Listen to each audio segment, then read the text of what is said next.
So this morning we're asking, will South Africans need to return to wearing masks or avoiding crowded public places?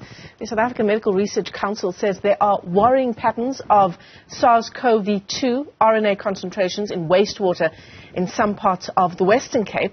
The question now is, how worried should we be? So for more on this, we're joined by Professor Mathee from the South African Medical Research Council's Wastewater Surveillance Team. Prof, it's great to have you with us on the program. And yeah, that is the question. How worried should residents of some parts of the Western Cape be? Well, Michelle, it's a mixed picture. So last week in our surveillance program, we saw concentrations of SARS-CoV-2 that were last seen in waves 4 and 5 of our pandemic. Sure. This week, happily, there's been, last night's results, we could see that there's been a leveling off or even a decline in some areas. But at the same time, at a site in Limpopo province, for example, we've seen a precipitous increase in SARS-CoV-2 concentrations.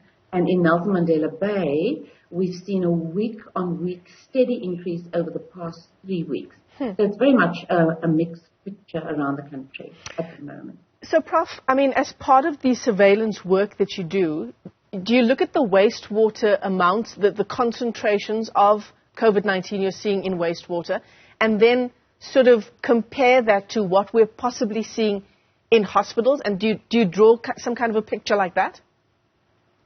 So yes, we do. We look at the concentrations in the wastewater, and that tells us a story in and of itself. It's a little bit more challenging with the clinical data at the moment because it's not been released on a daily basis the way it used to be at the peak of the waves. But we have seen in the Western Cape and in Gauteng, we see that the NICD is reporting an increase in COVID-19 cases, an increase in positive COVID-19 tests. So there does seem to be some kind of matching up of what we're seeing in the wastewater with what's happening in clinical data. I suppose Yeah, sorry to interrupt you there, Prof. I suppose the important thing that you'll be looking for is, I mean, you know, because of the wastewater results that you have, that there is an increase clearly in cases of COVID-19, but you'd obviously be looking for, is there an increase in cases of serious illness? That's right.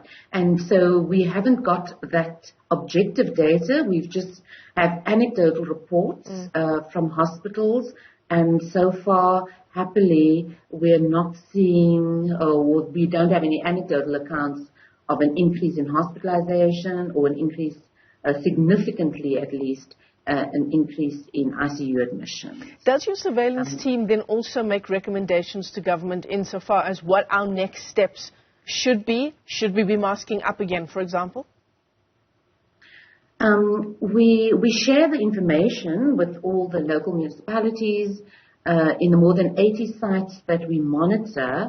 But just personally, for me, I'm telling my friends and family that it would make good sense at this time, if you are a high-risk individual or if you're in a high-risk location, you just go back to some of those measures that we adopted at the heights of the wave. So wearing masks, being more fastidious with hand hygiene, and then also making sure that you're up to date with your vaccinations or with your boosters. Right.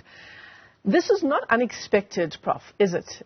These increases in cases of COVID-19 that you're detecting with the surveillance work that you're doing. I mean, we never expected that even though we've come out really out of the worst of the pandemic, that we wouldn't be having more cases of COVID-19. Yeah, no, and that's correct. I mean, that's why we're continuing at the MRC our wastewater surveillance program. I mean, the concern is just about serious cases of disease and mortality, and we hope that doesn't happen to us. So, you know, I think our vaccinations in the past are making a contribution, and then we also have community-level immunity. So that's helping all of us, hence the reminder about the vaccination. I don't know if you'll be able to comment on this as part of the surveillance team at the MRC, Prof, but can you give us advice on vaccinations this morning? I mean, if I've received my my first shot and my 2 boosters. Should I be following up every 3 months with a booster? I'm not sure. Personally, I just look at the messages I get from the Department of Health when they say so. So I've had a reminder recently, and so by tomorrow or by next week, I'll be making sure that I get my next booster. All right. Professor Angela Mathee, let me thank you for your time this morning with the South African Medical Research Council, with its wastewater surveillance team. There's some worrying levels of COVID-19 being detected around the country, and particularly in the Western Cape, including in Cape Town as well. So the advice there, I think, the takeaway from that interview is if you are a high-risk individual, perhaps just go back to those tenets of how we were conducting ourselves during the peaks of the pandemic.